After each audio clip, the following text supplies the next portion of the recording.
Hey, what's up to our sidekicks and henchfolk out there in the Geek Nation? You're currently tuning into the Adjectiveless Cult Pop Podcast, episode 43, a show where we talk about comics and movies and TV shows and the multiverse and all the other things that scratch your nerdy itch. I'm your host, Johnny Destructo. I have a comic book store. It's in Manayunk. Go to it. We're coming to you live from Young Junk HQ, a bomb-ass podcast production space in Manayunk, Pennsylvania. I'm your infinite variation of hosts, Johnny Destructo, which I just said. You did. But with me this week is... Oh, it's me, Brian. Several Brians. Brian Lieb. Several, yeah. And not all of them. At least 6 Lens. And we all holler at you. Also in the booth is 19 of our trusty producers, all wearing one trench coat. Dylan the Great. It's so hot in this trench coat. I'll tell you what. All 19 of us in here. I imagine. It's getting body sweaty. heats. And Yeah. it's wool. Yeah, why would you put on a wool? Never mind. Feel free to comment, like, subscribe, do all that nasty, dirty stuff that we like. You can chat with us like Robert Monroe Jr. is doing on the big screen. What's up, Cult Poppers? Oh, what's up? Oh, not too much. This and that. What's going on with you? Len?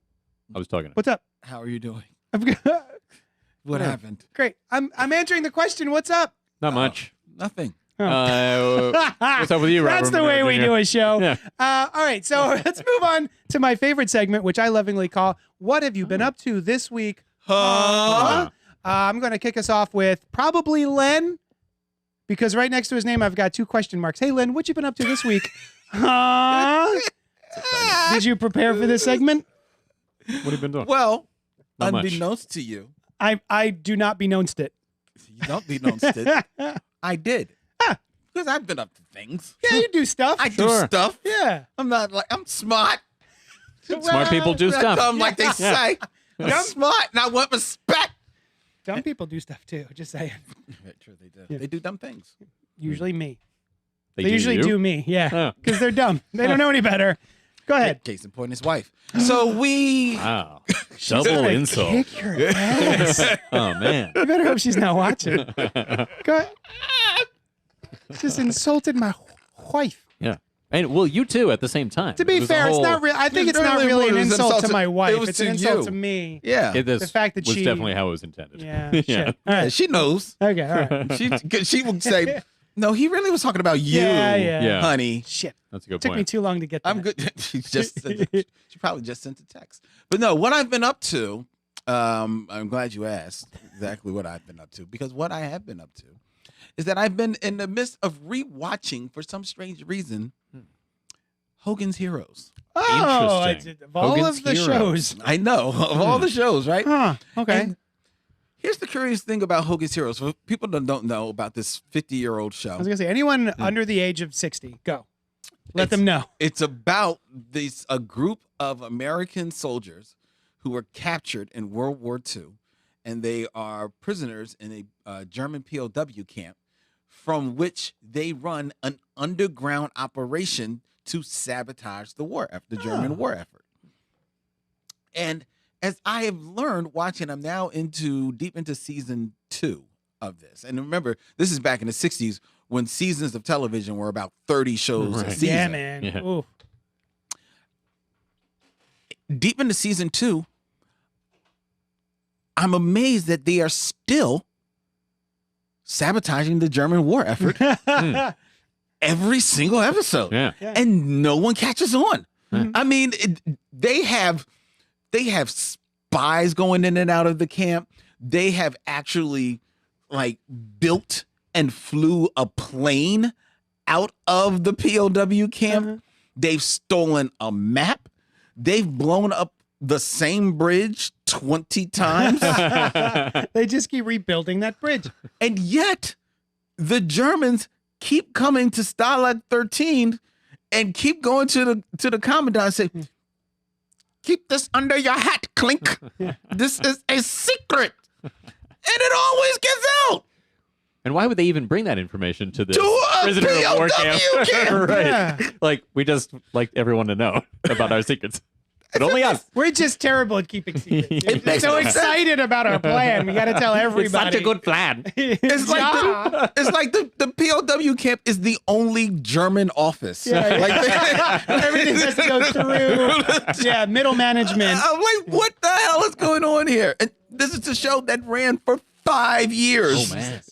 Well, people loved at that time, especially seeing the Nazis get beat. Right? I'm still There's into it. nothing funny about being locked in a POW camp when you think about it. Do they of course not. still so you said they escaped and they blow up bridges, but then they always come back? Well, see, they don't escape because they are part of the underground. Are they put there on purpose in the beginning, or do they just make use of a situation and then build? No, they actually ultimately got caught. Yeah. But then once they get caught, They're they like, hey, develop we can- like this. This is even better. Like this Yeah. crew. They keep bringing their secret plans here. I just really want to blow that bridge up Yeah. a lot. Dude, they've got. I mean, like, it's one thing to like dig tunnels. Yeah. These dude, they got like apartment complexes there It's a whole underneath the ant joint. farm underneath. Yo, dude, Smoking jackets and record players. Well, thank you for coming to my plan. if you watch like a German, like a World War II movie that talks about escape, like Stalag 17, upon which this TV show is loosely based. Yeah. And they talk about like digging tunnels, right? Then there may be 1 or 2 tunnels. Yeah. Hogan's Heroes, they'd be like, all right, take him out of tunnel number 20. The one out by the cement pond. Yeah. Like they got like their own radio joint that they shoot up there, turn on the radio. You see the guy turning on the radio, and then you cut to the flag on top of the German office. Yeah. Where an antenna just rises up out of the flagpole. They've got a periscope that comes out of a water barrel. That's amazing. It's Of all, and I can only assume that there are hijinkeries. oh my god. Oh, it's the whole show. Oh my Yeah. god. It's a Yeah. comedy. The one guy knows nothing. Yeah. Yeah. I know nothing. Yeah. Nothing. It's hilarious. Now, do you What know? a strange, Right. place to set your comedy. Well, I think It's you neat, know, though. I was sort of joking before. Well, I wasn't joking, but it was pointing something out. But I think it really did play into it. Is that there's the target audience of that show had been in the war. Yeah. Yeah, Probably yeah, right. yeah, So they yeah. came home and It's they for liked them. watching Yeah. those people get made the fool Yeah. all the time and losing all the time. Which you had mentioned, Len, like they get away with everything. Had you guys heard that it was a condition of what was his name, Werner Klemperer, who played Colonel Klink? Werner Klemper. Yes. Who's Jewish, Mhm. and he it was a condition that Klink never win. Yes. Ever. Yes. So, like he never gets one over on them. Huh. Nothing Yeah, ever. yeah. Yeah. Where it sounds great. I mean, I'm aware of it. I've never watched it, but I've always been sort of. You never aware even of it. watched it when it was back in syndication? Nah, like what would you Nick at Night? Yeah. No, I've never really watched it. It's on Freevee. Freebie. Okay, cool. I would- Yeah. when That I- sounds. I would at least want to watch the first episode. I would see Hogan's sometimes in the paper TV guides that you would get. And Oh I'd be yeah, I like, remember those. oh, nice. And it was Hogan's Family. Oh, Like, that's ah, right. damn. Yeah. Is that a? It's a different Spin-off show. or completely no, different? it is No, unrelated. Hogan's. Do you know what Hogan's Family was? I never heard of it. Hogan's Family was Valerie Harper, who used to be Rhoda on the Mary Tyler Moore show. Okay. She got a show of her own, like actually her second show, and I think it was called. It was called Valerie. It was called Valerie. Before, yeah. And it was basically like a family comedy, Oh, okay. right? She got into a contract dispute with the company, so they fired her, and then they rejiggered the show and called it the Hogan's Family. Oh, without her. Yeah. Without her. Oh, Yeah. kind of like Roseanne. Yeah, and Wow. do you know who's the other person, the other famous person to come out of that show? Nope. Was her son, played by Jason Bateman. Oh, Really? no kidding. Ah, Oh, how cool. about that? I love Jason Bateman. Oh, he's Yeah. He's been a phenomenal. favorite of mine since I was a child. Teen Wolf 2. Teen Wolf 2. That's cool. Freaking love that movie. Yeah. Robert Monroe Jr. says, I know someone who was in the Korean War who never watched MASH Yeah. because he said that nothing that happened over there was funny. Yeah, Well, that's makes true, sense. but that's Yeah. to be fair, that's the Korean War. That's not the German War. But you're right. There was definitely some pushback. Yeah. Sure. And people, it doesn't wear well Mhm. when you think about it. Yeah. But to your point, the Germans never win. Right. It's all about them getting to come up and Yeah. you know, that's what it was. It was a product of its time. I would like to see that though. That sounds watch like a couple at least episodes. interesting. A nice little time capsule. Brian, Are you sure you don't want to tell us what you've been up to this week, huh? I was throwing it to you to ask me. Hey, JD. Hey, Are you sure that you don't want to tell us what you've been up to I'll this tell you week? what I've huh? been up to this Okay. week. So, for this week and several weeks in the past, I have been watching the Super Mario Brothers movie. Oh, I haven't seen that. I have. Me either. Yeah. So many times. So, I don't know if we talked about it on the show, but I had seen Super Mario Brother in the theater when it first released. And I walked out of the theater just sort of like shrug, like, oh, all right, I watched that. At least I got popcorn out of it. That was nice. A nice little birch beer or whatever. And it just, I felt like it was lacking something. It felt a little lame. Like it didn't really feel like it had any layers to it. But my son loves Mario and Luigi. One of his words that he says right now is not a word, DG, but we know he's saying Luigi. Right. And for Mario, he just says, So it's DJ. DG. Nice. So he's got a like a Luigi plushie doll and a Mario plushie doll, and then we also got him the little hard action figures from the movie. Luigi comes with a light, what do you call it? A flashlight, and Mario comes with a plunger. Nice. And he just always has them. He's either holding the two of the plushies or two of the figures. Anyway, I've seen this movie so many goddamn times in the past several weeks because it's just on repeat.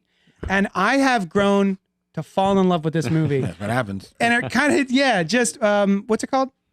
When you are kidnapped? Oh, Stockholm Syndrome. Yeah. Yeah. Stockholm Syndrome. Yep. And it's so much better than my first reaction allowed it to be. I went into that movie expecting a multi-layered, for adults, for children. Yes. It works on multiple, Like Barbie. like but Barbie, but Like Mario. Spider-Sense. more like Spider-Verse, Spider-Verse, more like, right. Oh, okay. specifically, I would say Lego. The Lego Okay, movie, yeah. right? Yeah. Yeah. Where I went into that movie being like, they made a fucking Lego movie? How are you going to make a... Oh, okay. That's brilliant. That's amazing and hilarious, and it's got so many layers to it. But this is just like when I was a kid, and it was the Care Bears movie. And the Care Bears went up against, what was it, Captain Coldheart? I suppose. Sure. And it was just the good guys versus the bad guys, and they had an adventure, and then they won the day, and that was the end of the movie. Exactly. It's like that, but slightly more hilarious. There are some really good bits in the Super Mario Brothers movie. And I felt like I should have publicly apologized to Mario and his brother, Luigi Mario, for besmirching their good name. They're a heck of a pair of brothers. And that was it. I just was like, I shit on this movie when it came out, and I was wrong. So, You watched it through the eyes of your son. Yes. Which Who are the loves intended it. eyes. Yeah. Right. And it changes your whole thing. When my grandson came, the first time my grandson came to stay with me, and, I have to find something, late at night, time to go to bed. What are we going to watch? My daughter said he loves Backyardigans. Oh, I've heard of it, but Which is basically like these anthropomorphic animals. They're like friends, and they go in their backyard and they have make believe adventures. Oh. Right. It basically is Muppet Babies, but for this generation. That's cool. right. fun. I used to love the Muppet Babies. Oh, me Right. too. But this was, Oh. but this is like computer animated because Yeah. that's That's the thing. the thing. So I'm watching it with them, and I'm like, this is just the Muppet Babies. And it's not quite as good as the Muppet Babies because they're singing these god-awful songs, and this hippo is dancing and bouncing and getting on my nerves. But he's stuck loving it. Yeah. Well, by hour 12 with the Backyardigans, I was like, Look at that. Bouncing around that hippo. look at that hip hippo. Be yourself. Dance, got a lot girl. going on That's there. right, man. I'm with you. Go ahead, girl. And then of course the next day it was what is that? Those superhero Oh, and they all single color costumes. yeah. I don't know what they're called, but I've seen the toys. Oh, what's the name of it? Dylan knows. He's young. He has no idea. He's like, what the? Dylan, come on. I would know it. I would know. But anyway, the next day it was Blue's them. Clues. It's not Blue's Clues. Shut up. It's not You don't know. Mighty Morphin Power Rangers. No. They all have like the same costume with Yeah. Mighty Morphin Power Rangers. They're like animal there's spirits, no white animal diamonds in their tones, or costume. something like that. Anyway, Yeah. all but right. the next day was watching them for hours, and I was like, okay, these are kind of cool kids. Yeah. That's what happens, man. They suck you in. They suck you in. Dog. Speaking of late night viewing, this wasn't part of my thing, but and also older viewing shows, Twilight Zone. the original. Oh. I am going through the first season of the Twilight Zone. Such good stuff. My family went to bed. I wanted to put on something spooky related, like kind of horror-ish, but also like a half hour. Yeah. And I was like, oh, you know what? I never really watched. It's wonderful. You had never like watched when they do like the New Year's Eve. They used to do yeah. all the. Wow, I would have thought that would have been right up your alley. Yes, it is. You are correct. Yes. It just didn't. Yeah, my alley. I did not get to that particular alley until recently. Which any like great episodes that stand out? I'm only on episode like 3 or 4. Right. The first one is the guy who comes into a small town and everyone's gone. Yes. But like cigars are still smoking. A burger is still on the like grill. they just left. Right. Yeah, like everyone was here a second ago. Yeah. And then the reveal of that was awesome. I love the reveal, which I won't spoil. You can't spoil Well, a there's 70-year-old. probably people out there who you should watch The Twilight Zone is what I'm saying. Yeah. A lot of people have a hang up of it's so old and it's black and white and it's probably out of date. But it's, very the good. social commentary in that show Oh my is God. so good. Still prescient. Yes. Well, that It and was Star prescient. Trek, right? Probably still prescient. No, it's still Maybe. prescient. Yeah. In the future, it's going to be the same. That and Star Trek both were done to advance, moral messages and commentary that It was woke. yes, that they didn't think the censors would allow. So they both used allegory in different ways. And did you ever hear the story of like how Rod Serling the first glimmer of the idea of the show? So he was in an airport and he saw somebody from behind in the same suit he was wearing with I think the same hat and the same head, and he had a briefcase. Which and he probably looked- happened a lot back then. Yeah, probably. Like everyone right. wore the same fucking shirt. But it was black and white. exactly. You could barely tell. This happened to him 5 times every day.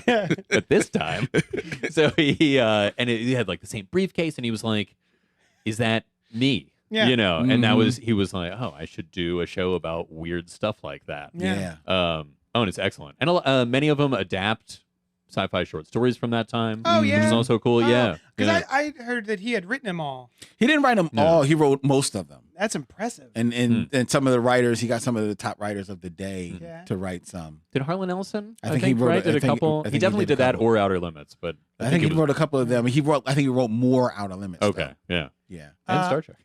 Another one I Star enjoyed is there's an actress who is past her prime.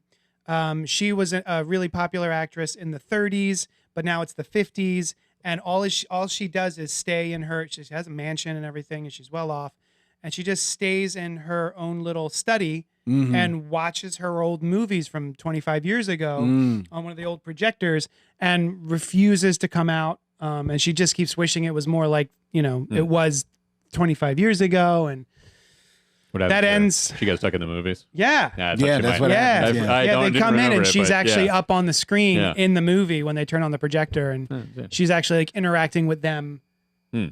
in real life, but from the Oh, from the that's screen. interesting. Yeah, it was real cool. Yeah. It's a great show. I'm really excited to watch more of them. They're one of the great. one of the best narrators in television Oh history. yeah. Oh, Rod Serling's narration. what was Cool. wrong with his upper lip? I don't know. Anything? Watch him talk. He always his upper lip looks like it's been glued to his Thought teeth. he just looked cool. Like he's just Watch doing him. it. All right. Every time because it's always a close up of him. Yes. Oh, yeah. Yeah. Telling you next week on Twilight Zone we'll talk about this, or we'll show you this, whatever. Oh, and he yeah? always has Or maybe he just didn't have a lip. maybe Maybe. there's no lip. Robert Monroe says the original Twilight Zone. Those shows were great. Yes. Wait until you see The Monsters Are Due on Maple Ooh. Street. That is such a good Yes. episode. One of That my is favorite a episodes. great episode. Yeah. Oh, Dylan likes Dylan's it too. shaking a finger. That is a great Don't episode. spoil it. I'm excited. Oh no. No. I'm Oh, gonna watch there's it. such man. I could go down the Oh, there's rabbit a lot. hole. There's a famous episode with Burgess Meredith. Yes. Oh, is this the one? We were talking about it the other Yeah, day. with- Yeah. I had time. It's not Yes, fair. I had time, and Yeah. I know the end of Yeah. so many. I think Yeah, so some of many you of know- these have been probably know that- spoiled by Yeah. like Family Guy Right. because they'll just reenact the entire. So many Yeah. parody. Yeah. Futurama has a parody of that Yeah. one. There's There's the one where I guess someone is in like a world of ugly people, and she. Oh yes. Yeah. That's a Everyone's like the real pig famous face. one. Yeah. That's a real famous. What do you mean? She looks beautiful. We're all walking around here looking like pigs. Remember the Norm Macdonald Saturday Night Live? Like they unwrap her and everyone's like, "Oh, she's hideous." She's like, "What are you talking about?" We're abominations. She's gorgeous. I have to watch that video. Yeah. That movie is so sad. The one that you're talking about. Yeah. Yeah. It is. Anyway, I'm sorry. Brian, what have you been up to this week, huh? I'll tell you what, JD. We're doing, as I think you know, Uh-huh. an episode about the multiverse and some of our favorite alternate reality stories, right? So I thought it would be cool to look into the history of that in fiction, right? And maybe a little bit not in fiction. Oh, So that's right. what you've been up to. Huh, this is what yeah. he's been up to. Yeah. That's one of the things that I've been up to. Okay. I was up to it. So anyway, we've got from like way back, ancient Greece, sometimes people would tell stories about a world that was different and it gets listed, but they are not alternate reality stories, right? They're like, I mean, I guess they kind of are, but they're not alternate histories. Anyway, we fast forward to H.G. Wells, something called A Modern Utopia in 1905 is the first time in fiction that people are specifically transported to an alternate world. Or in this case, actually, no, they are transported to an alternate world that was primarily a way of him showcasing his social and political views, this utopia that had been 3,000 years more advanced than our own. But it was an alternate reality, right, that people from our world went to. Okay. So that is the first one, other than those older histories, that are a separate world from ours within the narrative of the story. Gotcha. You know?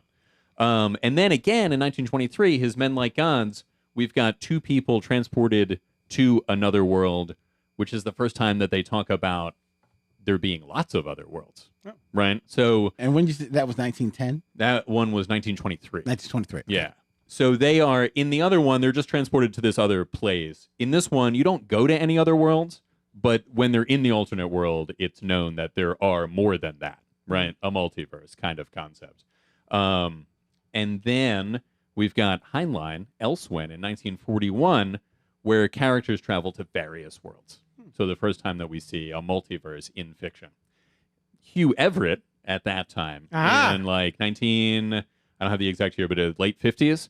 I'll tell you, it was 1954 in a student hall at Princeton University where grad student Hugh Everett was drinking sherry with his friends when he came up with the idea that quantum effects cause the universe to constantly split. He developed the idea for his PhD thesis, and the theory held up. According to his work, we are living in a multiverse of countless universes full of copies of each of us. That was my intro to this segment. Very good. We're about to do. Yeah. So he used the term multiverse there. The term multiverse had actually been used in like the 1700s, but in a completely different context. So presumably he was the first to describe it as that. But then in fiction, we have the Flash of Two Worlds. Hey! Right? That's your guy. Two of them. And, Carmine Infantino drew a cover with the current Flash, Barry Allen, and Jay Garrick, the Golden Age Flash, who Barry Allen used to read comics about, right, in his first story, because they used to play a game with their writers to draw very difficult covers to write stories about. I heard this from Carmine Infantino. I had no idea. Yeah. Oh, that's awesome. Yeah. So a lot of them, they'd be like, "I'll see him get out of this one," and it was like a Holy back and forth, shit, right? That's the reason for so many ridiculous covers back then. Yes. That and the attention-grabbing nature of them. But Sure, yes. that's Yeah, awesome. Oh, I love that. Right? Yeah. It's kind of like the Power Girl story. What? Oh, Power Girl. Does no one know this story? Do you remember who was drawing Power Girl? When she first was created? Well, there was I forget I was not prepared for this, but I shouldn't have said anything. But there was a story about Power Girl who is very buxom. Yes. She is a very busty lady, and so the guy who was drawing her, I guess the writer kept being like, draw him a little bigger, draw him a little big, draw the boobs a little bigger, and so eventually he just would start drawing the boobs bigger every issue, and just to see if he would notice. Wally Wood, was it? Huh. He would just keep escalating her boobage to ridiculous proportions. Yeah. Interesting. That's why to this day, Very Power large. Girl has, she's very top heavy. She is. Yeah. Oh, Anyway. very sorry. good. Yeah. Yeah. Yeah. It's not bad. And really not germane to the conversation at all. No. But it was another thing. It's germane. It was germane to that point. It's one creator Natural. doing something to another creator go ahead. Behind your back, Brian is just saying, like, just placate him. Oh, you mother. Really? I would You never. guys. It's not fair. I have to turn. I have the Batman suit on. I can't turn at the neck. Go. Finish your shit. Right. So we've got thus started the DC Comics multiverse. And Which, by the way, was awesome. That's Was one of my awesome. favorite comics of all time. I love it. Yeah. And that gave rise, I think, in many ways to the multiverse being in sci-fi, right? Because you've got these earlier examples, but then with that was the first like large-scale multiverse. A couple of years later, you have a Star Trek episode that deals with a mirror universe that a lot of tropes come from, but they didn't really get into a lot of realities in the original Star Trek series.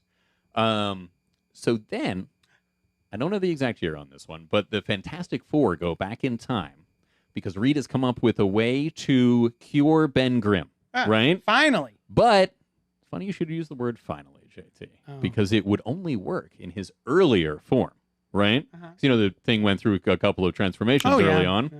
So they go back in time to give him the cure back then, introducing the idea of, sort of like Hugh Everett's, whenever you go back in time, you create another reality. Because it Splinter. works, Yeah. they go back to the present, Ben Grimm's still like he is, and Reed's like, oh, Whoops. what happened was we Yeah. created another reality, which becomes a major plot point in Marvel Comics. In Endgame, it comes up as well and was a big part of Universe X and all that stuff. So then you've got What If, right? Awesome series, Yep.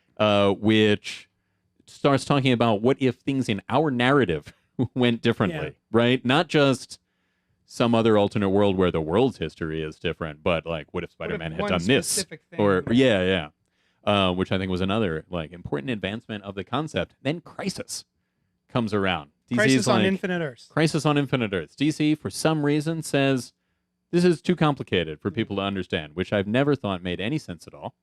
And they collapsed it down to one universe. Did that confuse you? It didn't confuse me, but I can understand the want to Streamlining? streamline. Yeah. The one to streamline, I didn't like, but I can understand it. But their whole concept of like, oh, they thought it was too confusing for people that I've heard, which may not even be true.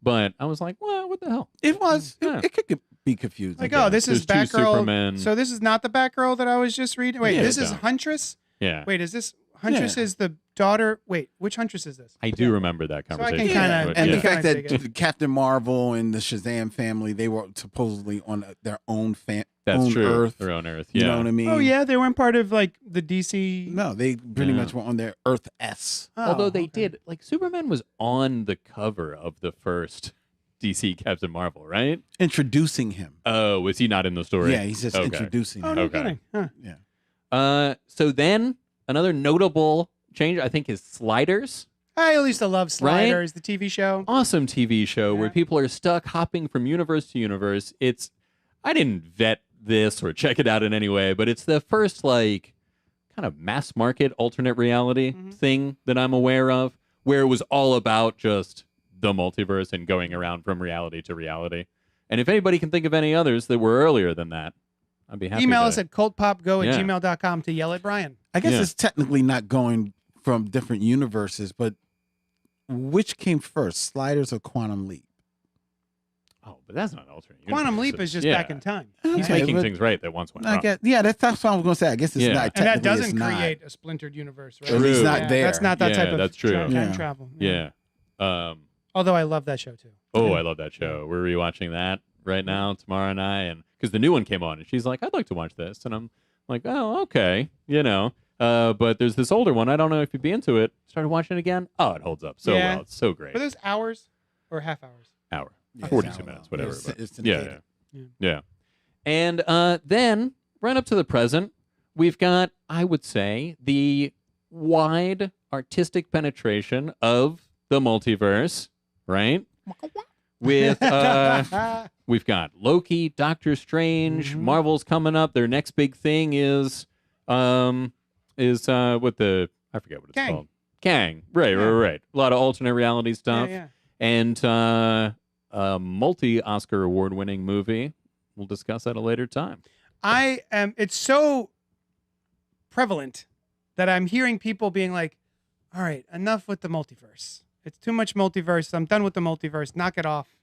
Not me. I love the multiverse. Oh, I love it. love me some multiverse. I love the whole idea. In fact, I want to bring it way back from my last entry to 1632 to 1677. Baruch Spinoza, one of my favorite philosophers of all time. It's not really... There's others. Heraclitus is great, too. There's only a couple of things from him. Yeah. Lao Tzu. Anyway, who may not have even been just one guy. What? But who knows? Lao Tzu translates as the master. Yeah. Oh, so just I It's see, like the ancient one. possible. Or it could have been just one guy. Yeah. Anyway, Baruch Spinoza, he theorized, among many other cool things, that everything that can possibly be happening is happening now, somewhere, right? Mental and physical type things are only two of those types of things. They're the two that we have awareness of now. But everything you can imagine is happening. The fact that it is fiction here does not preclude it in any way, right? Like Batman is riding a pterodactyl out there somewhere. Infinite Batman are riding infinite pterodactyls. And there also must be realities where there is fiction about that, right? Like ours. Yeah. And realities where we are fiction. Everything that can possibly be. So is it alternate realities? Maybe not. It's reality. But it's everything that can be. All of these alternate realities. And it's an awesome idea, and I love it. I find great comfort in the idea of a multiverse and in the idea therein of there being infinite versions of me doing the things that I didn't do here, succeeding in ways I didn't succeed here. There's a me out there where my friend didn't die, and I get to hang out with that friend still. It's just something is kind of a comfort of like, That's oh nice. no, out there is Yeah. out there it's still going on. That's people- cool. Yeah. Now, don't do know. you think at the edges of that, right, there's a you that's so different from this you that it's something else? Right? Yeah. Right? Yeah. Like, and in that way, you are part of the infinite variations of all things, right? And maybe we can have contact with that someday, right? If you I could mean, it's connect with scary, but all sure. things. Yeah. Yeah. Oh, Robert says Lao Tzu is also my favorite philosopher, Brian. Excellent. Yeah. Oh, thank you. And he Or- also says, same here, JD, about, I guess, the comfort of multiverse. Because I think, I've had conversations with other people where they find the multiverse to be a frightening proposition. Why is that? It scares them, or it, Interesting. The um, vastness of or it? it makes them sad that there's a them out there that's not as happy as they are here, maybe. Yeah. So like it's mine, but the inverse. Yeah. Intriguing. So, It's also, a potential answer to the problem of evil, right? Why do bad things happen? Because everything that happens. right. Everything Yeah, that can there is happen no- happens, yeah. right? There's no limit to it. Perhaps. Well, that's what you've been up to this week. Huh.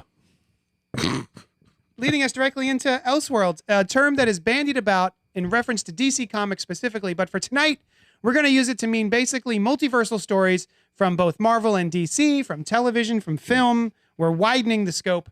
I know Marvel's was called What If, as we already mentioned. Batman Holy Terror was the first Elseworld way back in 1991. The first official Elseworlds. Yeah. Because Gotham by Gaslight preceded it. But it wasn't officially called Elseworlds? Is that right? Right. It was. Ah. It was. Just It a was, story. it was Yeah. retconned as an Elseworld, but it was. Interesting. Now, the thing with Elseworlds that's different from What If is Elseworlds tend to be, here is a world that is completely Yes. different. Yeah. Right? Now, sometimes there are some where it's something different happen. The excellent Bruce Wayne getting the Green Lantern ring one. Right. Some of them You are know, basically what if stories. Right. But What if Superman landed in the Soviet Union? yeah. Oh, Red Sun. Red Yes. Sun. Or Superman Batman, where he's raised by the Waynes. Oh, yeah, Oof, yeah. awesome. So, wait, do you have something? No, just that those are two different types of, like a lot of other times they're like, what if all of this played out in the medieval world? Yeah. Or Gotham by Gaslight. I'm is reading like one right now. Oh yeah? Yeah, that's the DC book, right? I'm reading Dark Knights of Steel by Tom Taylor, Yeah, the guy nice. who's writing the awesome Nightwing book and the Titans book currently. And that was basically what if Super Kal-El came to Earth in medieval times, but also had his mom and his dad with him, and they started a kingdom. And then the way the kingdoms are sort of split up, and I think Jefferson, what is his name? Jefferson Pierce, is the sort of the enemy kingdom. Interesting. Yeah, there's some. Yeah, it's neat. It's good. I like it a lot. But they're not super good, right? They're good. Superman side? No, not quality of story. I mean the characters. Yes. Oh, they are the definitely elves. good guys. The elves Oh, are okay. definitely, they're just, and everyone knows that they're aliens and they fly and they have okay. powers and everything. I was wondering because they're opposed to Jefferson Pierce, who is Right. also a hero traditionally. He just doesn't trust aliens. Oh, okay. He's just like, they're aliens, they fly, they got too much power. Whoop, what do we do? Does he shoot lightning? He does. Okay. So does his family. Okay. Do all of those what if DC stories count? Like, what if Superman and Lois married and had children? Yes, the imaginary tales. Oh, the stories from the wouldn't think- 50s and 60s. Yeah, I wouldn't think that they count because they are specifically imaginary stories. They are not an alternate reality within Right. the DC universe, even though later they have been retconned. Well, That some of all them have their own. Some of them, right. None of them are going to come up tonight because they're not on any of our lists. Too bad. But I was actually thinking of switching one of mine to one of those. you can. I might. Oh, then yes, they do count. All right. So, Len, why don't you kick us off? What do you got to start with? Oh, well, I'll start with just to me the ultimate alternate reality because it almost took over an entire franchise, as it were. And that would be Star Trek's Mirror Mirror universe, which started in the original series back in the 60s. May I? Sure. Go ahead. Mirror Mirror is the 4th episode of the 2nd season of the American science fiction television series. Star Trek. Written by Jerome Bixby and directed by Mark Daniels, it was first broadcast on October 6th, 1967. Right. And B, you can help me. It basically is like another universe where the Federation, as opposed to being this global or interstellar organization for peace, is interstellar like war. You know, The Terran Empire. you're right. It's the Yeah. Terran Empire, and all of and it's the joke of it is, and it's dead ass serious, is that it's basically all of your favorite Star Trek characters, but now they've got goatees. I love that that's real. Yeah. I only know the sort of the mocking of that through, I don't know if it was South Park or Family Probably Guy. one of them. Yeah. Everybody Or all is. of them. Yeah. Everybody Simpsons. has mocked them. You Yeah. know. Now, I was going to actually, I didn't mention it in my history of the multiverse because I knew you were talking about it, but I'd say it's even gone beyond the level of mocking to like shorthand. Well, it is. You know, The Mirror like, Mirror is yeah. now shorthand, and that's because not only does it show up in that episode in the 2nd season, and I think they don't return to it. They don't return to it in the 3rd season In the original series? in the original series. No, I think no, it's they just don't the one. return to it. Yeah. But it is such a beloved episode Really? of the show Oh, yeah. that when TNG comes back in their 7-year span, they Next do Generation. the next Star Trek Next Generation. They do a few episodes in the Oh, Mirror no Mirror. No. kidding. I thought they did like a Deep few. Space Nine does. Oh, it's Deep The Space Bell Nine Ride. does a Yeah, few. yeah. Right. Yeah. All right. So TNG they do one though. Mhm. They do. So they do. Well, one. they do a parallel realities world, which did not include a world that was the mirror universe because paying for those costumes to be made would have been too expensive. They never did a mirror universe episode. They didn't. No. Wait, what was with the No. costumes?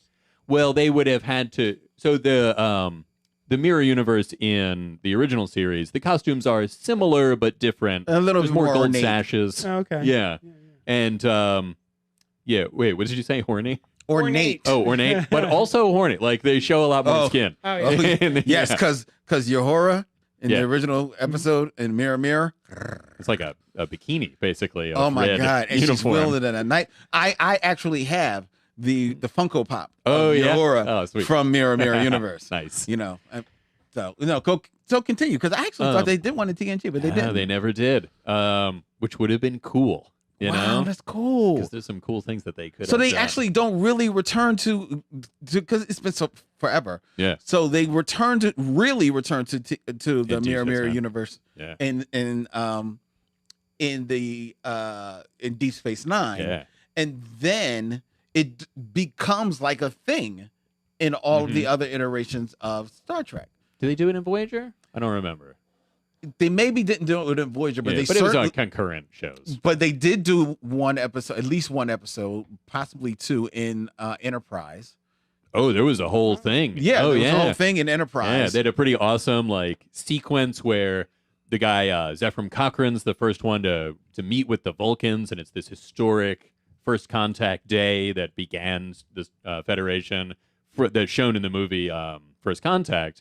And then they got the same actor to like shoot and kill one of the Vulcans Oh. instead, and all these moments within the history. yeah. And it was the whole. It was like because a lot of those were multi-part episodes where they had the ship from the original series. Yes. and yes. you don't see the regular universe at all. No. It's just entirely set Yeah, within. it's the just alternate set within the universe. Mirror Yeah, Mirror. yeah. Like you turn it on, you're like, what the hell's going Yeah, on? yeah. And then you quickly realize, oh, I'm in the Mirror Mirror universe. Because of the Yeah. goatees. And it is so much a They thing. dropped that. Oh, do they? Oh, they do? Yeah, In just- my head, every iteration is like they all Everyone's have just got goatees. No. Dang it! There was an episode of Sliders Huh? where the women had goatees because in that world, women grew facial hair instead Oh, of men. Nice. Yeah. But then the Mirror Mirror universe becomes such a thing Yeah. in the world of Star Trek that it basically becomes a plot point Mm. in Discovery. Awesome.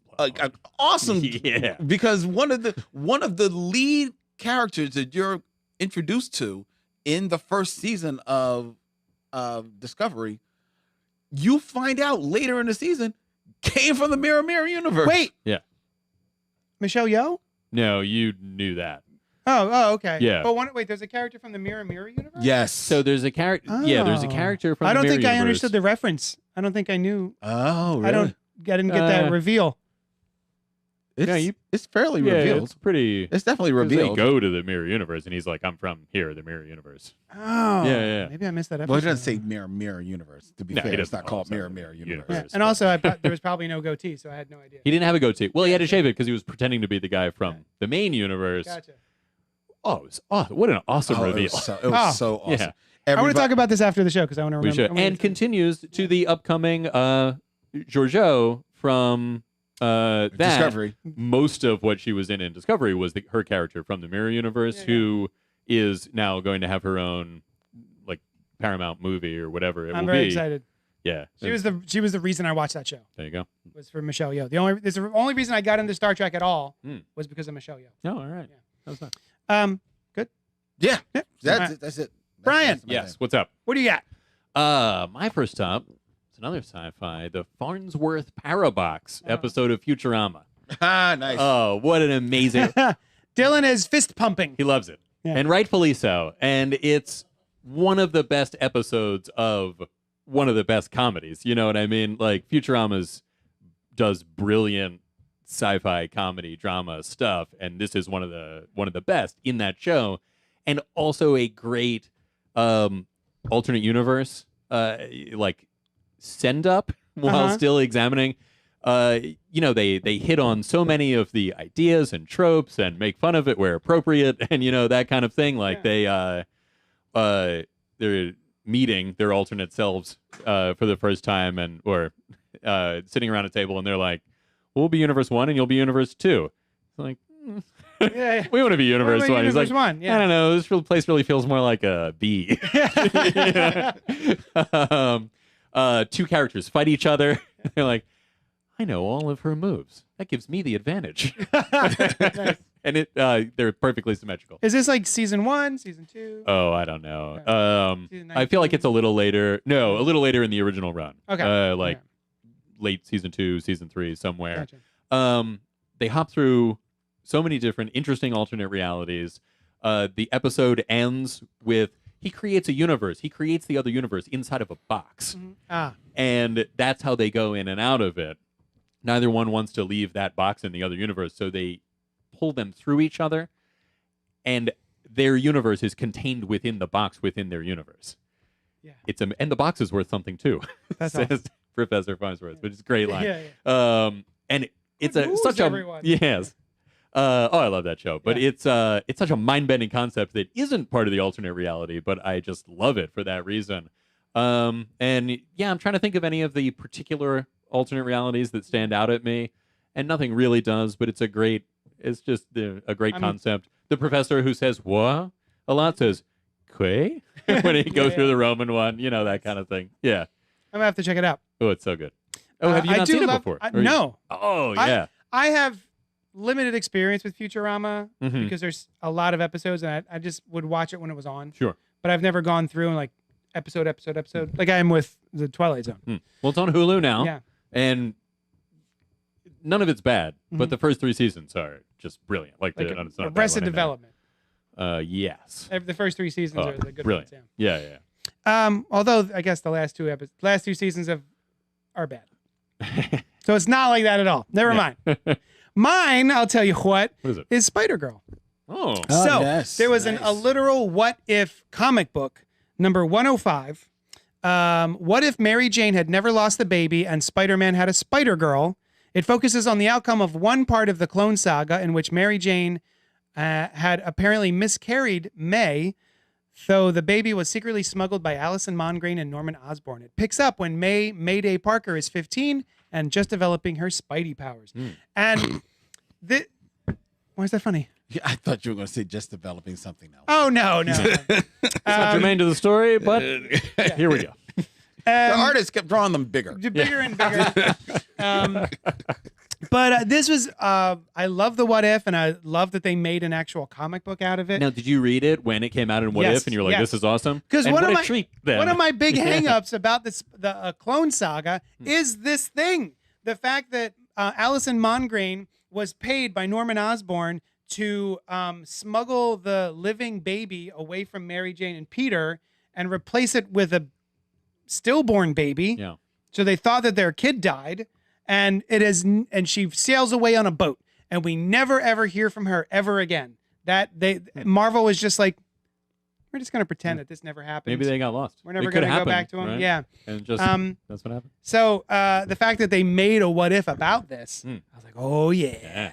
And it is one of the rare times they have revisited the Spider-Man storylines so many times, and they've never really been able to capture the lightning in the bottle, I think, of the Stan Lee stuff with Steve Ditko or John Romita Sr. But somehow, I think the Spider-Girl stories really did. Was it? Do you remember who wrote that? Was that Kurt Busiek? No, that was the Spider Girl. Wasn't that Tom DeFalco? Oh, was it DeFalco? Yes. Yeah. And Pat O'Leaf, I think, drew it for a bunch of it. But it somehow it was corny and earnest, and it really felt like early Spider-Man stuff to me at the time. So it was awesome, but like modern at the time. So I loved it. That was one of my all-time favorite alternate Spider-Man. And it led to a small universe line of comics. What was I was going to say A Next, but I think that was the movie. A don't Squared? Was it? was like A Squared or something? Yeah. The Yeah, yeah. Avengers, Future of the Avengers. And there were 1 or 2 more, but I don't remember what they were. Yeah, Right? yeah. It was a whole different universe. Fantastic Four one, maybe? That did not last very long. No. But yeah, and Marvel kept trying to cancel it. Yes. But there would be such a response from the fans with letter writing that at least 3 times. Yep, They were like, they saved it. okay, I guess we won't cancel it. Y'all better be buying this book though. And I think as good a book as the book was, and I didn't read it, but I just took, I trusted people's opinion, Yeah. I think the most important thing about the legacy of this book is the fact that it proved the power of fandom. Yeah. That they saved this book not once, not twice, but 3 times from the chopping block. Yep. It was incredible. I think it also could be the first and maybe only what if alternate reality type story that has led to an ongoing comic. I was thinking about that earlier, yeah. and I couldn't find any other ones. Yeah, I can't think of anything else. I feel like there might be 1 or 2 out there that are much less successful. I mean, Age of Apocalypse has certainly returned many times. Yeah. Like they've done other stuff, but It was an event. not as an ongoing. Yeah, exactly. Yeah. So I think this might be the only one. Nice. Yeah, that is cool. Len, you're up. Well, I'm going to go with the go into the world of comic books, and I'm going to go with the comic book that really more or less created the term Elseworlds. And that was, as I mentioned before, Gotham by Gaslight by DC Comics. Written by, Brian Augustin. drawn by, I just drew a blank on his name. Mike Mignola. and inks by P. Craig Russell. The story revolves around a 19th century version of Bruce Wayne making his debut as Batman just as Jack the Ripper has arrived in Gotham City. Yeah. So, Jack the Ripper, famously, that no one knows who Jack the Ripper was. So this is a story that plays on that idea that Jack the Ripper is actually someone who, after his murders over in England, travels to Gotham to continue his crimes. And Sounds like a real jerk. Yeah, not well liked. He Like, was. not cool. I think some people do think that happened, and he was H.H. Holmes, right? That's at least a theory. There's just tons of But theories. yeah, of course. Yeah. There's tons of theories. As many theories as people that have a different theory about it. Yeah. Yeah. There's as many theories as there are people who have different theories about it. Exactly. Yes, that is perfect. Well, at least as many. At least, because yeah. somebody could have more than one theory. Right. And but really what this book was, more so than an exercise in an alternate reality, was really DC starting to realize what they had in as far as a star in Mike Mignola. Oh, yeah. And trying to give him something that, this was the type of thing that he loved to draw. He loved to draw in this style, playing with the shadows and characters that basically become almost just like silhouetted shapes on the screen. Very 2D. Yeah, but it worked. Yeah, it worked yeah, because man. even when in the 2 dimension, there was still depth there, right? I'd gotten a statue. They made a statue of Batman based on a Mike Mignola drawing, and I loved it. It was grayscale, so it had shadows and everything. But when I took a picture of it, it looked like just a 2D. Yeah, It was a 3D statue that was so well done that it just looked like whoop. That's cool. yeah, It was so cool. Yeah. So it developed, like, I know later on in Hellboy stuff especially, he gets like this very broad kind of angular, exaggerated he wasn't style, there very yet, abstract. but you could definitely see it coming. Yeah. You could see it coming. So the story it's cool and it's well, Brian Augustin's not a bad writer, so it's serviceable, but it really was all about giving Mike Mignola the chance to play around with coming out with this very ornate Victorian, Batman costume. That was a cool costume. Which looks cool in like when you see sketches of it, but when you look in the book is so dark you really don't even see it. That's funny. But He's just a black shade. it's just a black shade, But it worked, and it was beautiful. P. Craig Russell, a favorite inker.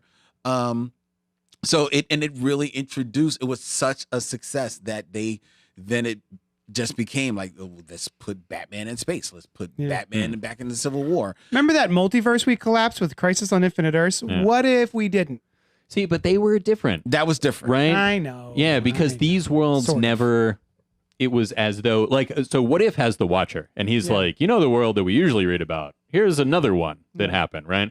Whereas Elseworlds, were just completely separated and independent from the main line. At the older DC, they like ran into each other on a regular basis. Oh, that's true. Yeah. So what was the Doom that came to Gotham related to that? No, it's just along the same lines. Oh. Yeah. But it's not. It's technically not the same thing. Okay. And then they just fairly recently did an animated version Yeah. of Yes. Gotham by Gaslight. Changed the story just a little bit, slightly stretched it out a little bit for a feature length. But and they try to approximate the look of Mike Mignola. It doesn't really. Yeah. They give it up, but it's still good. It still Okay. sounds. But I would tell people to go buy the book. Is the reveal of Jack the Ripper, like, is that a part of the story? Do they ever reveal who They, the DC who they version is? propose of Jack the Ripper? Yeah. Okay, cool. Yeah. There was, do you remember DC did an Elseworlds annuals year, Mhm. Yeah. which was awesome as for me. You know? Yeah. And just in the vein of Gotham by Gaslight and the Doom that came to Gotham, there was another one that was in like a Victorian setting. Do you guys remember? It was kind of Joker and Two-Face sort of deal. Mix up, do you remember what the reveal in that one was? No, I don't. Where Bruce Wayne as Batman is chasing the Joker, and I forget how much they hint about it earlier on, but he also, there's like an exotic flower or something in town, or something like that, and he has ingested it for some reason, purposefully or accidentally, I don't remember. But the reveal at the end is he is like Two-Face, and this flower has divided him, and he is the Joker. Oh, and he is fun. chasing himself as this Victorian era Joker. It was That's cool. It was pretty cool. I like that. Shit. They need to put those together in like a. That would be a cool compendium. collection. Well, they had like a Victorian Gotham Batman Elseworlds collection. Yeah, Had a but couple those, of 'em. but it probably didn't have that because Right, there's yeah, been so very many specific. the Elseworlds single. annuals. Yeah. I don't know. I have it, and I'll check it out to see if it has it. It has the Green Lantern one, I know, and I think it's got the Civil War one at least. Yeah. Brian, you're up. Hey. Do it. So my next one, if that's what you want to hear about. That's the one. Is- That's the thing. So this is the one that I changed, right? And that's why I Oh, brought up shit. it was Superman Batman is one. I mean, I'm sorry. Batman Superman Speeding Bullets Yes. was what I was originally going to, because I love that. It blew my mind when I was a kid. I didn't know what Elseworlds was. Uh-huh. And it was like, It's a cool cover. what? Yes, it's a cool. It's got the classic Superman #1, him arcing up with his hand pointed down in a variation of the Batman costume, right? Nice. Just out of this world for me at the time, and I loved it. But I've also loved Superman Red, Superman Blue, the imaginary story Oh. from the Oh, wow. 60s, right? I never read that one. I read the Superman Blue, Superman Red From the that 90s. happened in continuity. Right. So it was I didn't preface this, which I was going to say these are 3 alternate reality stories that I like. Yeah.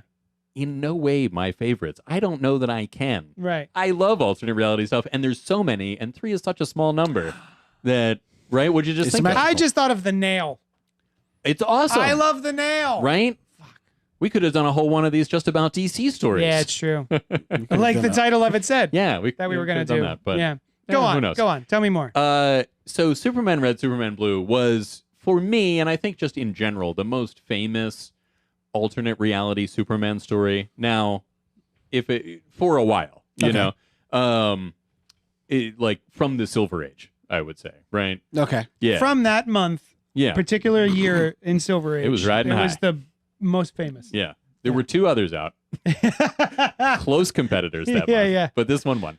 And this is about a world in which Superman, through a combination of, I think, all of the kryptonites and some science, super science, he was able to... No, he was working on a way to cure himself of kryptonite.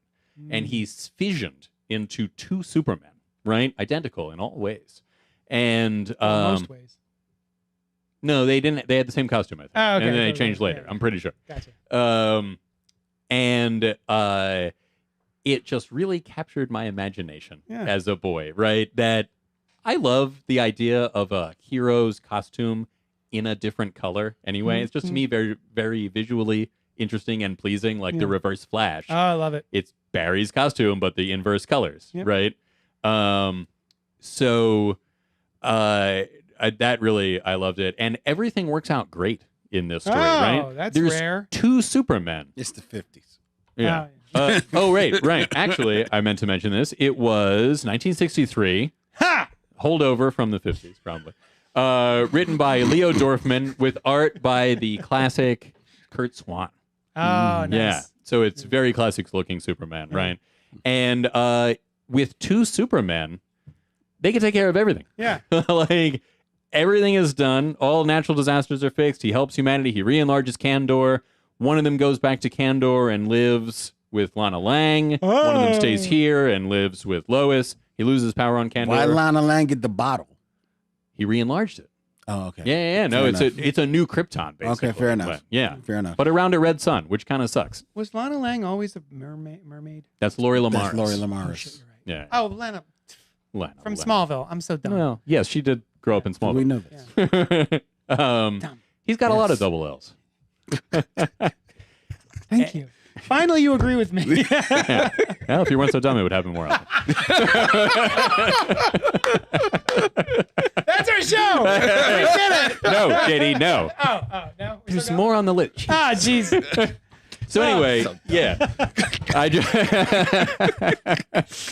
All right, keep it together. So we've got just like there's 2 Supermen. Everything is fine now. Yeah. And it was just plus the idea of 2 Supermen. It's amazing. So that or Superman speeding bullets were just neck and neck for me because I love them both in different ways. Him becoming Batman is very cool. And he winds up becoming Superman by the end of it anyway. And Lois is like, but is there any other way he could have turned out to be Superman? And there is, actually. Yeah, she doesn't know. The So anyway, reason I love why I turned a scant eye to you about like the most popular but Superman? you put the caveat on the Silver Age. Yeah. Because if you go back to the late 60s and 70s, in the world of this writer Bob Haney, who wrote Brave and the Bold and World Finest comic books back then, who paid zero attention to what was happening in the other comics. He did not care. Yeah. He said, I'm writing the story. It's a good story. That's all that counts. Yeah. So much so that in the world's finest comic books, he created Superman and Batman Jr. The Super Sons. The Super the Sons. Super Sons. Yes. Yeah, You could even make a case, given what Len just said, that this is not even an alternate reality because he was just like, this is how it is. This is how it is. This This is how it is. Right. Superman and Batman have teenage, grown sons. They're in their superheroing career already. They have costumes just like look just Superman and like Batman. their parents. Yeah. The only thing that looks different is that when they have mutton chops because it's the 70s. Of course. Sure. Their mothers are never mentioned. Oh, is it not Lois and Selena? They're never Really mentioned how about at that? all. That's amazing. If in this universe that he created, Batman never heard of Robin because it basically is just Batman Jr. Robin never shows up. There is a collection. You can buy a collection of all of the Superman, Batman Jr. stories. There were maybe about good 6 or 7 of them. Would I want to? Are they good? No. Oh, okay. You could buy them. Yeah, you But could. the only reason you buy them is because in that collection, there is the final story, which is from, I think, like maybe the 80s, early 90s, where somebody, I can't remember. No way it's early 90s. Maybe At so, maybe- post-crisis? Maybe, it might be pre-crisis, where some writer, I can't remember, finally closes the loop Yeah. on what the Superman, Batman Jr., what the deal was Yeah, with them. yeah. And I don't want to give that away. Oh, if you okay. ever wanna read Oh, the is book. it a good... Oh, All right, I was It's going to a give it away. reveal. But all right, it's a reveal. It is a reveal. It is Okay. a reveal. All right. okay. Tune in next week Yeah. for what's up with the Super Sons and how is that going. But Oh, what? one of the coolest things to come out of that, didn't come out of that, was that Alex Ross, the famous comic book painter, Alex Ross, in his one of his collected books called, I think it's Alex Ross Rough Sketch or whatever. It's all just his sketches and his Love him. ideas. I love his pencil drawings. He actually proposed to DC that he wanted to do a story with Superman Jr. and Batman Jr., where they try to figure out, wait a minute, how did we get here? Yeah. Who is our mother? Interesting. And he created like this whole universe. He pitched it to them. He wanted to tell the story, and it was going to be fully painted and everything. Cool. And if you buy that book, he's got the sketches that he presented to DC. What era was this? Do you know, like, what was going on DC wise in terms of their willingness to do alternate stuff? Because for sometimes they're like, I mean, "No, it was that's good." definitely after Kingdom Come, so he could have pretty much wrote his own ticket, right. But I guess they he wrote it, they just didn't take it. Yeah. But I guess Ticket's no good here. by then, like I said, like the loop had been closed on them, Right. so maybe they just didn't want to reopen the can of worms. Yeah. Were their names also Clark and Yes, Bruce? Clark Right. That's and right. It was Bruce Clark and Bruce Jr. Jr.. Yeah. What? Who went Yeah. around as Batman and Superman Jr. I hate it. I hate it. All right. Hey. Did you? Who turned it? Is it Oh, my turn? your turn. It's my turn. I'll go. So speaking of Alex Ross, thank you, Len. Kingdom Come came out in 1996. It was a 4-issue comic book miniseries. With Mark Waid, right? Mark Waid and Alex Ross, and painted in gouache. In what? Gouache. Gosh. What is that? Gouache is like watercolor but thicker. Oh, wait, is that right? Yes. Yeah, I believe it's made with eggs. Who also developed the concept from an original idea. The story is set in an alternate future of the DC universe. The new generation of heroes have lost their moral compass, becoming as reckless and violent as the villains they fight. The previous regime of heroes, the Justice League, returns under dire circumstances, which sets up a battle of the old guard against 3 uncompromising protectors in a conflict that will define what heroism truly is and determine the future of the planet. This blew me away when it first came out. Indeed. I want to say it was probably the first Alex Ross I ever saw or read. Are you read Marvels? Yeah. Did not read Marvels. Oh. Wow. But for some reason, Kingdom Come, which it's got that great Spider-Man Yeah, that's cover. crazy. Yeah, that's Right. why I'm like, wow. Yeah, what happened? I don't know. Let's talk Maybe I about it. just wasn't aware of it. Oh, maybe. Yeah. This Yeah, is because if the 5 copies that your comic shop got Yeah. had sold out, it's not like you would see it online. yeah. Yeah. And if it came out, last month, and I wasn't able to get the comic shop last month, and there Right, was no right. copies, and I Right. was like, yeah. So yeah. Did you guys read You must have. You've both read Kingdom Come. Oh, yeah. 1,000 times. Do you love it? I love it. Yeah. I love it as Absolutely well. love it. There's Yeah. so many great parts of that story that are, yeah. Even as a kid, though, I remember being like, it seems like the theme of this book is, and this wasn't a term yet, make America great again. It's sort of like the old guard is right. The new kids, the new generation is up to no goodness. Well, they it was were it, right. it was a commentary on Yeah. on 90s comics. Yeah. And 90s comics were shit. They were shit. And they were also like the Very thing that the edgelord. older people, like, people aren't necessarily wrong just because they're old, Yeah. right? Yeah. And Superman is Superman, and we had people like Magog running around Yeah, killing yeah. people, Yeah. and much was made that there was the line between hero and villain was almost not there, and it was just these super battles that Yeah. happened, right? Which is an interesting way to take a superhero universe. Yeah. So I think I don't think there was an element of particular like what would later become Make America Great Again. It certainly didn't have those ideals. Well, not Yeah. that specifically, but it's Yeah. the whole thing of like everyone's complaining about millennials right now. And it's like Well- very in vogue to be like, oh, every generation Sure. has complaints about the following generation. Socrates mentioned it in his defense in front of the Greek Senate that they complain that the young don't respect their elders and that they don't all the same things Yeah. that people complain about in every generation. Yeah, Yes. exactly. Yeah, that's my point. Dane He said it better. says he always says it better, man. I love that DC took a play on Frankenstein in Elseworlds for both Batman and Superman. Yeah, he did. Yes. What were those? Remember the names of those? I kind of remember the Batman one. Was it one of... So there was a time after the early Elseworlds that there were a lot of Elseworlds, right? A lot. Yeah, like I said, there And it was was always Superman or Batman. Yeah. Yeah. And after a while, it kind of, especially for those annuals, became, what if these characters were in a different time? Yeah. And it not as interesting, right? Some of them were great, and some of them not so much. So if that was during that time when so many came out, and it may have even been at least one of those, might have been one of those annuals. But yeah, Dane Zanowski, let us know. Yeah, if being you a fan can- of the Universal Monsters, Yeah. he says.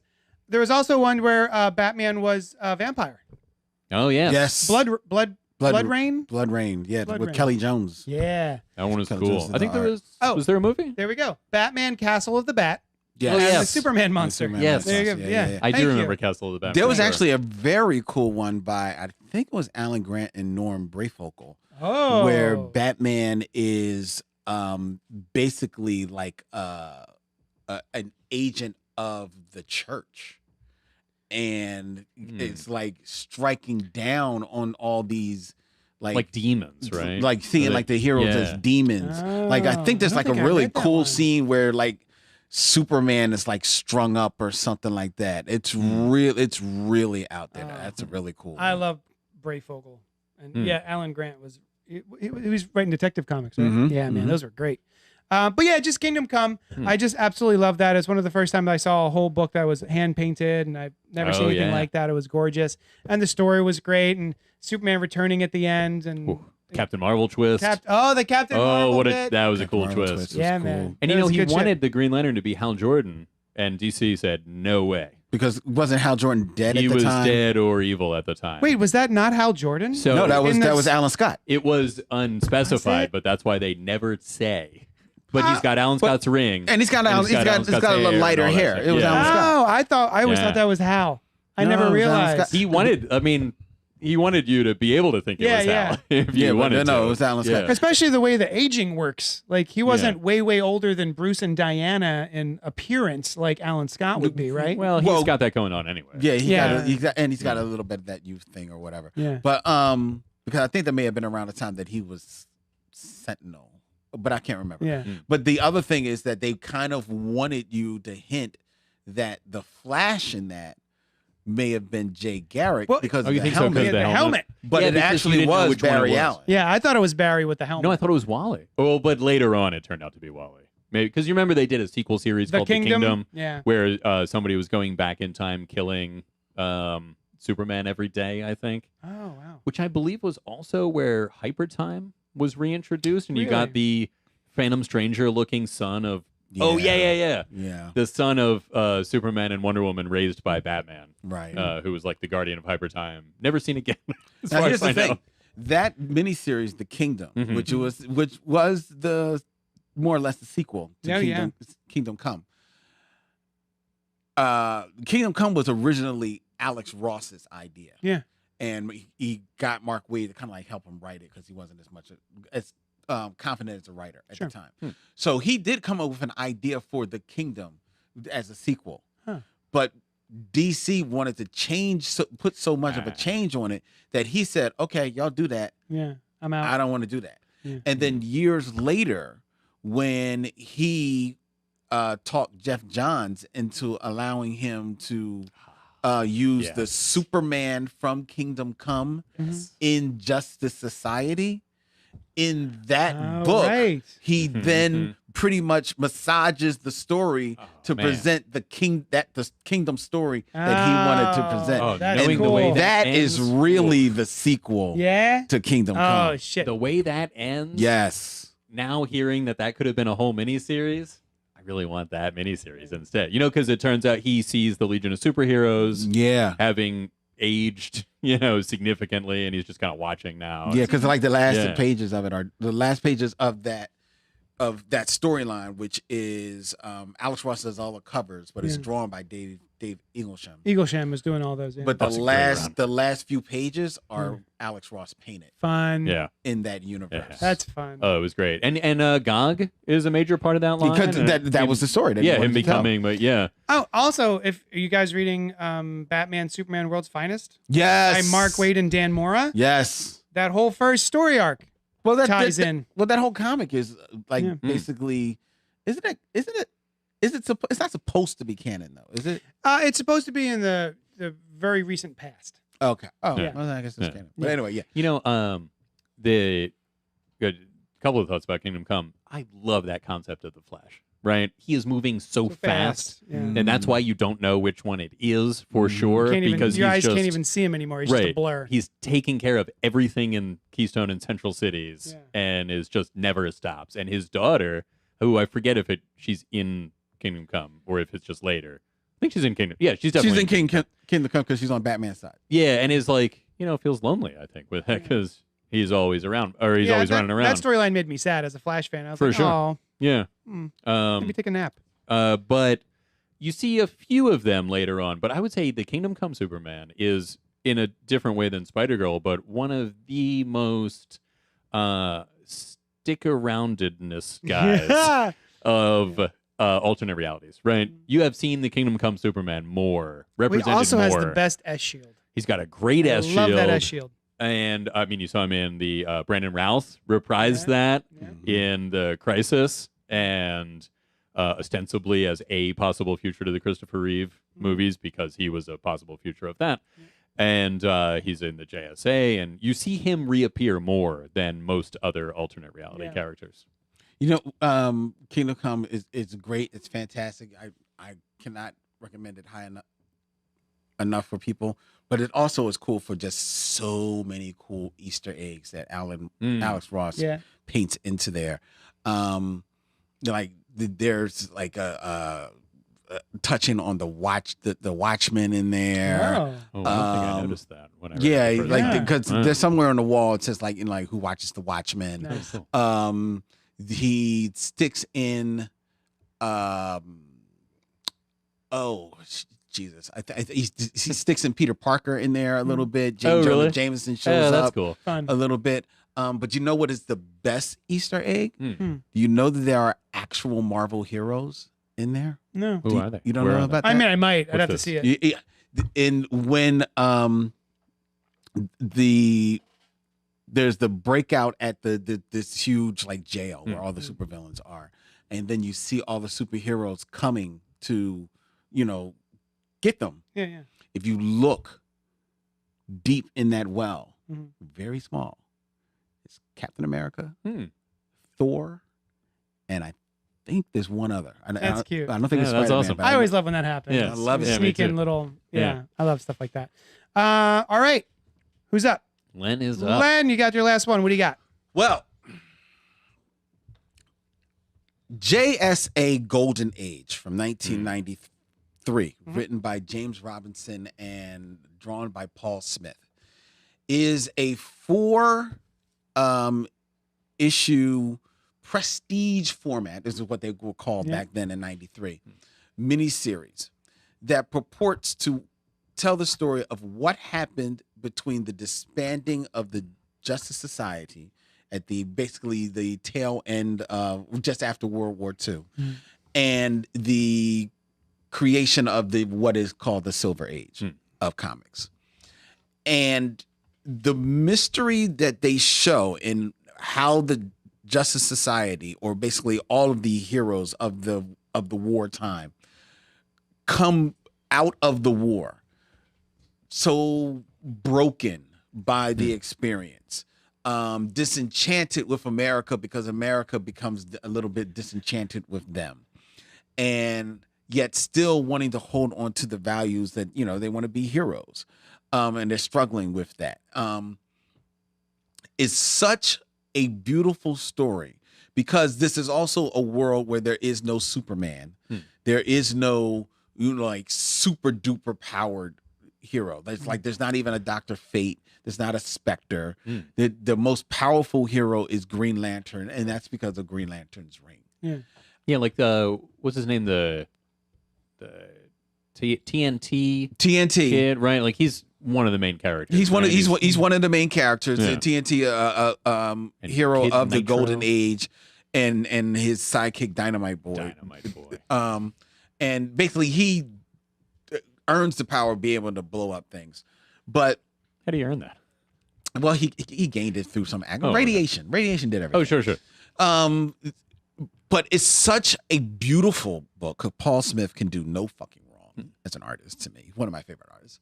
But it is such a real story told through the lens of one of the more popular heroes of the 40s, but just didn't get his shine. Johnny Quick. Oh yeah, And Johnny he is Quick like kind of cool. like your window into this. Do right? you know it? Does anybody here, other than me, know his speed formula? No, I can't. I'm aware What of is it, but I you know, couldn't. you know the speed formula? That's 3 times a bunch of numbers. There is. Well, yes, and letters. Go ahead. You know you want to say it. I do want to say it, and I'm going to. And maybe this will be the time that I get super speed. Hang on. 3x2 9yz 4a. There's some parentheses in there as well. 3x2 parentheses 9yz close parentheses. No, you 4a. fucked it up. I don't think. See, I don't you think you fucked up. got Once any you start after powers. saying the closing, you I said fucked it up. the first time. I didn't try it. 3x2 9yz 4a. Did I move really quickly? And it just Maybe. looks regular to me? No, how would you know? Never mind.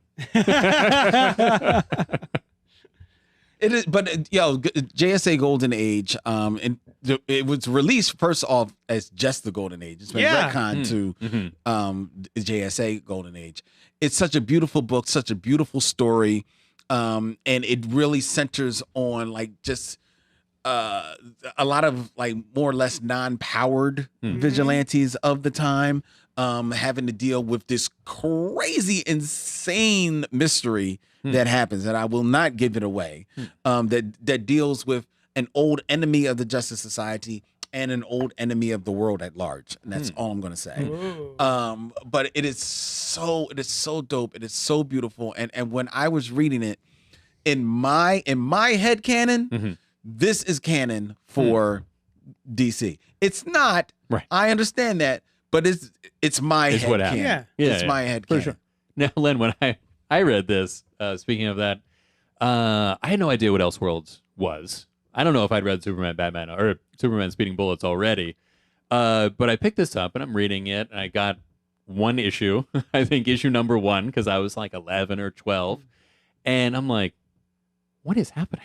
And Because it's a different world, right? I'm like, and it's dark. wait, and it is dark too, but I think, I didn't know as much about continuity then as I do now, but I knew enough, but not enough to know that I wasn't wrong, maybe. And I'm like, hang on a second. Yeah, that's not Wait, this guy was doing this? I thought he was who's this guy? Right, right, this kind of thing.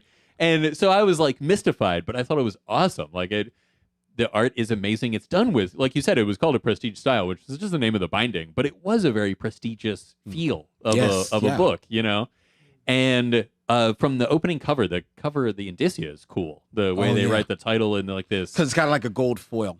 Yeah. Well, yeah, that too. That was awesome too, which was very not quite popular yet, I think, at the time.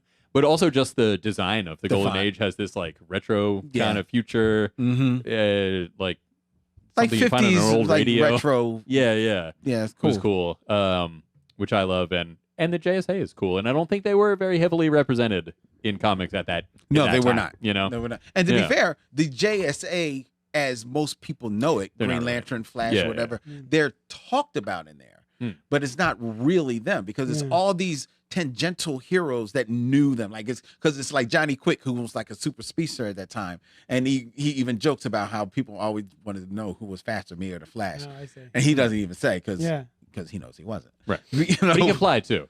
And he can Flash fly is too. faster. I remember seeing this on the shelves when I was a kid back in 1993, and I may have picked it up. I was like, "Who's these jokers? I don't know these guys." Yeah. And I picked it up and I flipped through it, and I'm like, No. I don't even know. I was under the impression it was not a DC comic.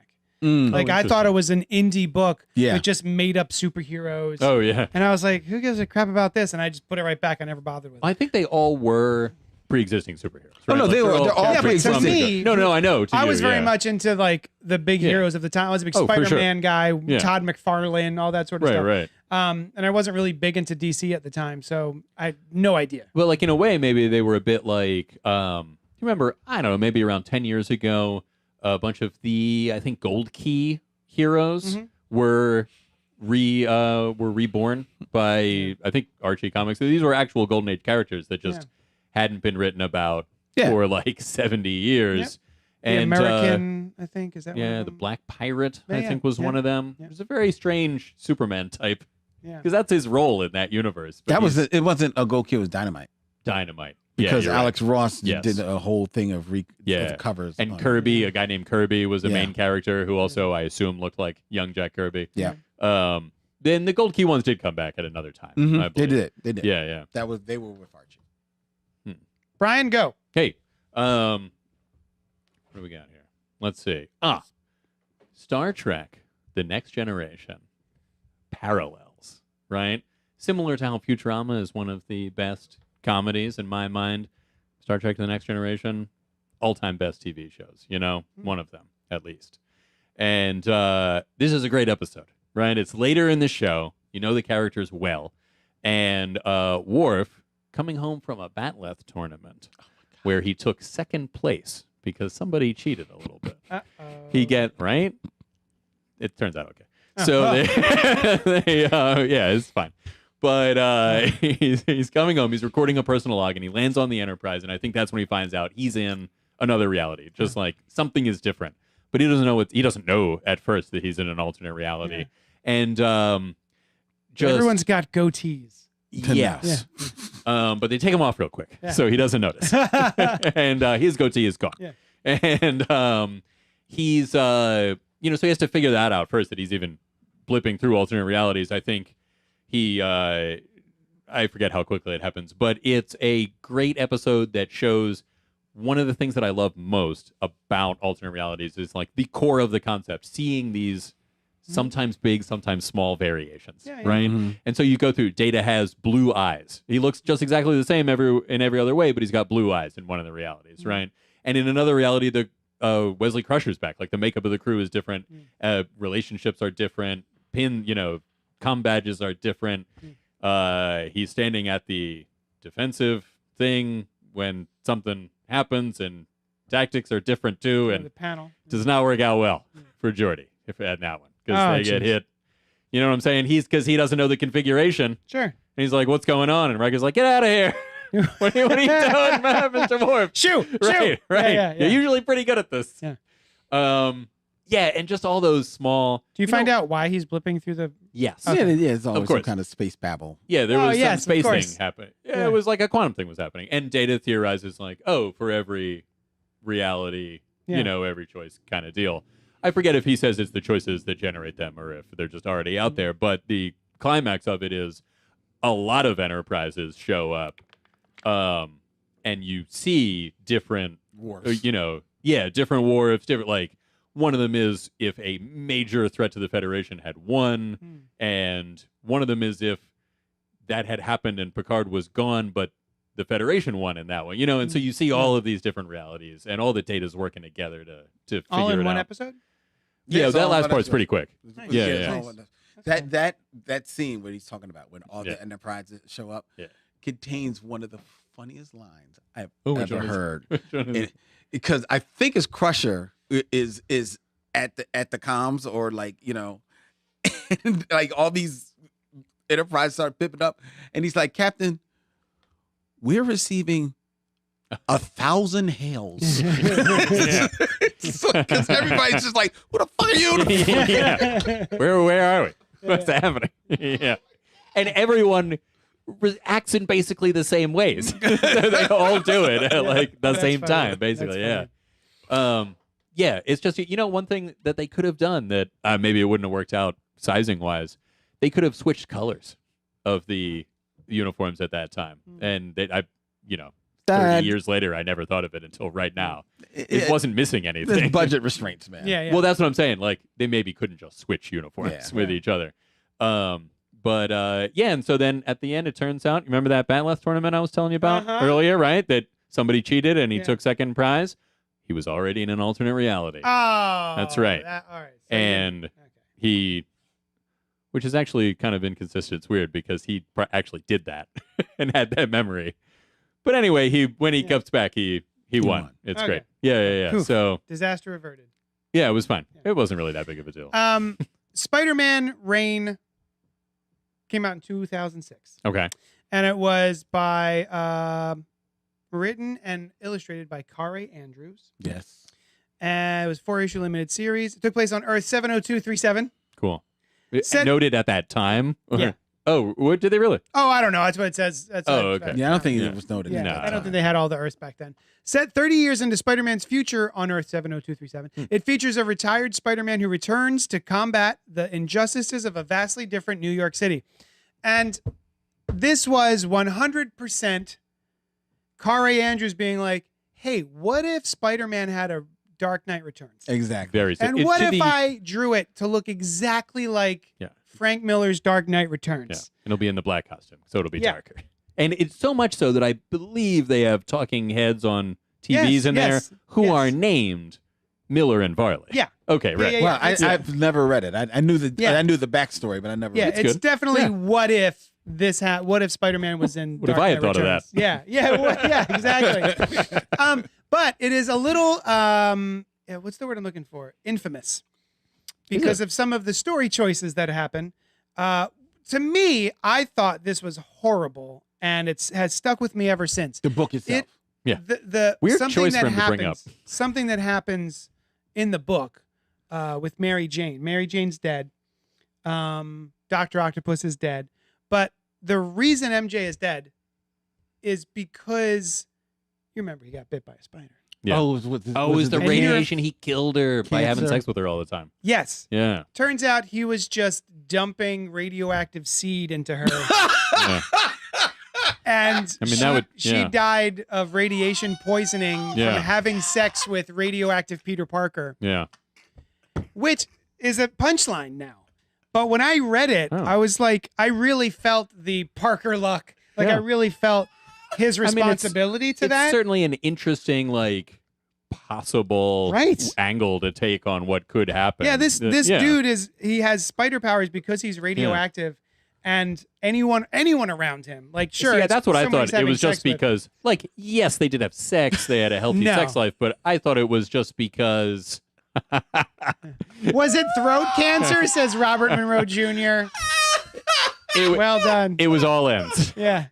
No, I thought it was just because they were around each other so much. Right. I don't remember the. Yeah. Did they enumerate that in the book? I believe so. Okay. Yeah. Did they show it? Yeah, that's when he yells thwip, Oh, nice. but it's not. That's a it's good. not webs. Interesting. Yeah. What is it? He's semen. spraying Oh, yeah. ropes. Yeah, ropes. He's throwing ropes. This part doesn't come up a lot in my Spider-Man career, but I can also do this. So and then also there's a really gnarly bit where Dr. Octopus is dead Yeah. Because and of the same- buried. He also is The same covered, reason? from all of the spider semen. All these ropes on his face. Do this one more time, Spider-Man, and I quit. He winds up dying. Tentacle porn. And his tentacles, which are AI and alive, are dragging porn around his industry. corpse. Oh, right. Yeah. I forgot about that part. Yes, it is in the porn industry. Yeah. So, anyway, it's coming back. Is by he the in way, the tentacles? they're returning to Spider-Man Reign. That's it. I enjoyed it. I liked it a lot. Very much so. I was like, oh, this is just Dark Knight Returns. Yeah. But I thought it was cool. But is he in the tentacles, Dr. Octopus, or did they The corpse themselves? is dragging. No, I'm no. sorry. The arms are dragging around Dr. Octopus's corpse. No, I'm sorry. I mean the mind. Is his mind in the tentacles? Or Oh, I is don't he remember. Dead. The Oh, yeah. tentacles have their own AI. They got their Yeah. own AI. Okay. Yeah, I don't All right. think that I don't think he uploaded himself to the I got arms, but it's possible. Right. It's possible. Is he like a decomposing corpse? Yes. Yeah. He is a skin and bone, like skeleton. Yeah. Just Sounds being. repulsive. Yeah, Yeah. it's gross. And how does it even stay there? If he's doing all kinds of stuff, you think it'd get knocked out? I just Some of it. I just picture him like Weekend at Bernie's-ing Yeah. while fighting Spider-Man. How is there a But- sequel to that movie? Right? That's so weird. I just picture it eventually just dragging along a hip. Yeah, Yeah, that's just what I'm like, saying, he would right? just Like it would crumble. eventually just kind of start Yeah, to well, fall. it's only 30 years, and maybe he's only been dead for like a year. I guess so. How long You has think it the been? head would come off right quick. think. It's just You know? dragging. Yeah. just- Right. yeah, And he's getting into fights, right? Yeah. There you go. so that was it. We did it. We did it. We did it. hmm Throwing ropes. Anything else that you thought of Jesus. while this? I You don't mentioned the remember nail was now. pretty awesome. The Nail. Yeah. The Nail by Who Alan wrote Davis. who wrote it? Was it Alan Davis? He wrote it and drew it. Mhm. To We this reviewed it on the day- show. To this day, one of my favorite Awesome. Elseworlds. Awesome story. Yeah. And it's like a very classic Silver Agey type story. Yeah. There was one, I don't remember the name of it.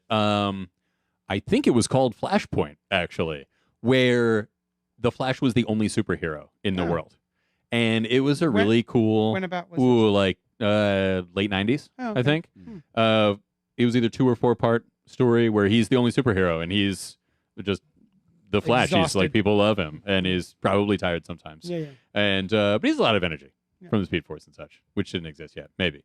And but it was cool. It was just Yeah. a cool explanation, a cool exploration story. of Yeah. like, what if he was the only superhero? You know what? What?